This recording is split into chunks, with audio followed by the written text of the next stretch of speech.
क्या होता है जब एक महान साम्राज्य, एक बहुत बड़ा एम्पायर बिखर जाता है? जब एक ताज के 100 टुकड़े हो जाते हैं तो उसकी विरासत का क्या होता है? चलिए, आज समय में थोड़ा पीछे चलते हैं और एक ऐसी कहानी को समझते हैं जो सत्ता, संघर्ष और एक असाधारण वीरता की दास्तां है। ये कहानी है 16वीं सदी के दक्कन की। जरा सोचिए, एक ऐसी जमीन जहां एक बहुत ही शक्तिशाली सल्तनत अपनी आखिरी सांसें ले रही थी। बहमनी सल्तनत, एक ऐसा नाम जो कभी पूरे के पूरे पठार पर गूंजता था, अब वो खामोशी की एक गहरी खाई की तरफ बढ़ रहा था।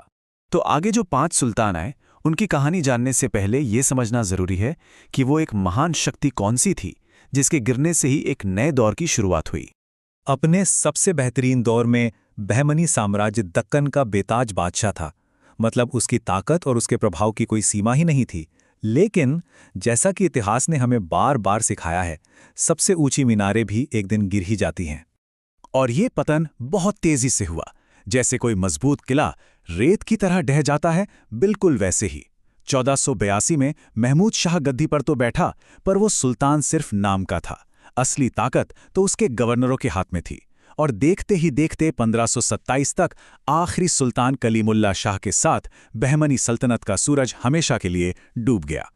और सबसे दिलचस्प बात क्या है जानते हैं? इस साम्राज्य को किसी बाहरी हमलावर ने नहीं गिराया, ये अंदर से टूटा। इसके अपने ही महत्वाकांक्षी गवर्नरों ने आज़ादी का ऐलान कर दिया और एक महान साम्राज्य 5 टुकड़ों में बंट गया। और इसी सल्तनत की राख से 5 नई ताकतों का जन्म हुआ। 5 सुल्तान जो अब अपनी तलवारों और अपनी इच्छाओं से दक्कन की किस्मत लिखने वाले थे।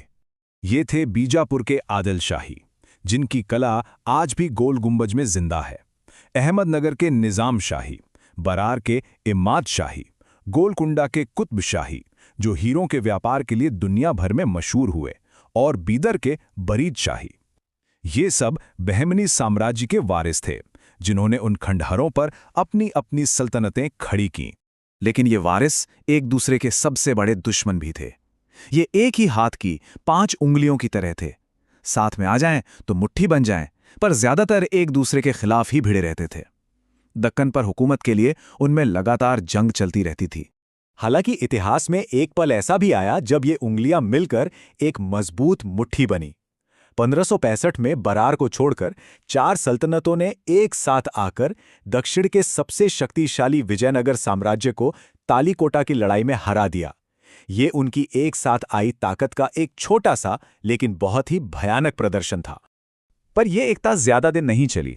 उनकी आपसी लड़ाइयां जल्द ही फिर से शुरू हो गईं, और जब वो आपस में लड़ रहे थे तब उन्हें अंदाजा भी नहीं था कि उत्तर से एक बहुत बड़ा तूफान उनकी ओर बढ़ रहा है। चलिए, अब कहानी का रुख अहमदनगर की ओर मोड़ते हैं।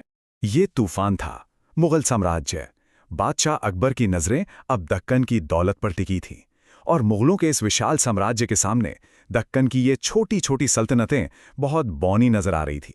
लेकिन अहमदनगर झुकने को तैयार नहीं था, और इस हिम्मत की मशाल को थामे हुए थीं इतिहास की सबसे असाधारण महिलाओं में से एक, चांद बीबी, अहमदनगर की संरक्षक रानी। 1595 और 1600 के बीच जब मुगलों की भारी भरकम सेना ने अहमदनगर के किले को घेर लिया, तब चांद बीबी ने सिर्फ रणनीति नहीं बनाई, बल्कि वो खुद कवच पहनकर अपनी सेना को लीड करने मैदान में उतरी। उनकी इस बहादुरी ने न सिर्फ दुश्मनों को हैरान किया, बल्कि अपने लोगों में एक नई जान फूंक दी। उनकी हिम्मत एक कहानी बन गई, एक विशाल साम्राज्य के खिलाफ एक ढाल। चांद बीबी दक्कन के प्रतिरोध का वो चेहरा बन गईं जिन्होंने ये साबित कर दिया कि असली हिम्मत तादाद की मोहताज नहीं होती। चांद बीबी की शहादत के बाद भी अहमदनगर की लड़ाई खत्म नहीं हुई। अब मंच पर एक ऐसे इंसान की एंट्री हुई जिसकी कहानी भारतीय इतिहास की सबसे अविश्वसनीय, मतलब अनबिलीवेबल कहानियों में से एक है। नाम था मलिक अंबर। मलिक अंबर का सफर वाकई किसी भी कल्पना से परे है। वो अफ्रीका के अबिसीनिया से लाए गए एक गुलाम थे, लेकिन अपनी काबिलियत और हिम्मत के दम पर वो एक सिपाही बने, फिर सेनापति, और आखिर में अहमदनगर के किंग मेकर, यानी सल्तनत के सबसे ताकतवर इंसान। उनकी सबसे बड़ी ताकत थी उनकी मिलिट्री जीनियस। मलिक अंबर ने बर्गीगिरी यानी गुरिल्ला युद्ध की रणनीति को एक नया मुकाम दिया। वो जानते थे कि मुगलों की भारी भरकम सेना का आमने सामने की लड़ाई में सामना नहीं किया जा सकता।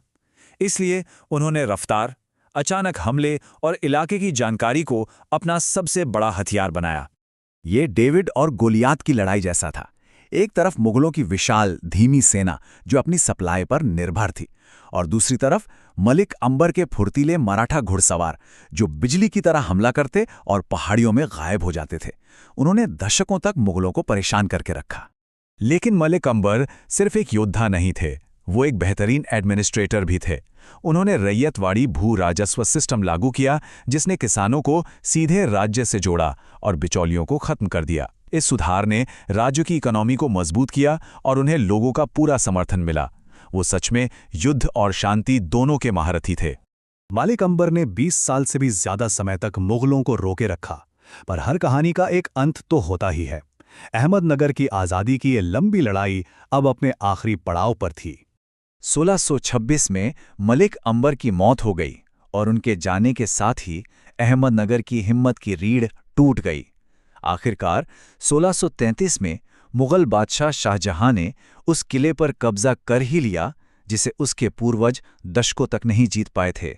आखिरी सुल्तान हुसैन शाह तृतीय को बंदी बनाकर ग्वालियर के किले में भेज दिया गया, जहां उन्होंने अपने बाकी की जिंदगी गुजारी। ये अहमदनगर की आज़ादी का मुकम्मल अंत था। दशकों की इस बहादुरी से भरे लड़ाई के बाद अहमदनगर का चिराग बुझ गया था। अब दक्कन का एक नया मालिक था। कहते हैं कि इतिहास हमेशा जीतने वाले लिखते हैं, पर इसका मतलब यह है कि हारने वालों की कहानियां महान नहीं होती। चांद बीबी और मलिक अंबर जैसे नायकों की विरासत हमें याद दिलाती है कि कभी-कभी जीत से कहीं ज्यादा जरूरी वो संघर्ष होता है। उनकी कहानी हार की नहीं, बल्कि उस हिम्मत की है जो सबसे बड़े साम्राज्यों को भी चुनौती दे सकती है।